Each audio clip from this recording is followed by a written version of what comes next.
കൂട്ടുകാരെ, ഞാനുണ്ടാക്കിയ ചക്കയാണ്.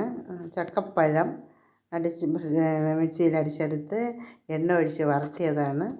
എങ്ങനെ വേണോ കഴിക്കാം. കേക്കായിട്ടും കഴിക്കാം, പിന്നെ അലുവയായിട്ടും കഴിക്കാം. നമുക്കിത് തണുപ്പിൽ ഫ്രിഡ്ജിൽ വെച്ചിരുന്ന ചക്ക അപ്പം ഉണ്ടാക്കാം. നമുക്ക് എന്ത് വേണോ ഉണ്ടാക്കാം. നല്ല രുചിയുണ്ട്. ഉണ്ടാക്കണം. ഇതിൽ വേറെ ഒന്നും ചേർന്നിട്ടില്ല. ചക്കപ്പഴം അരിഞ്ഞ് മിക്സിയിലടിച്ച് അതിൽ 2 ഏലക്ക ഇട്ടിട്ടുണ്ട്. ഇത്തിരി എണ്ണ ഒഴിച്ച് പിന്നെ കുറച്ച് കപ്പലണ്ടി പിന്നെ വറുത്ത് കോരി ആ എണ്ണയിൽ തന്നെ ഈ ചക്ക അടിച്ച പേസ്റ്റ് ഒഴിച്ച് വരട്ടിയെടുത്തതാണ്. നല്ല കട്ടിയായിട്ട് കിട്ടിയിട്ടുണ്ട്.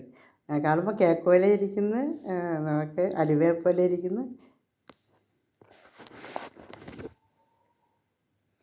എൻ്റെ കൊച്ചുമോൾ വന്ന് കഴിക്കാൻ പോവുകയാണ്.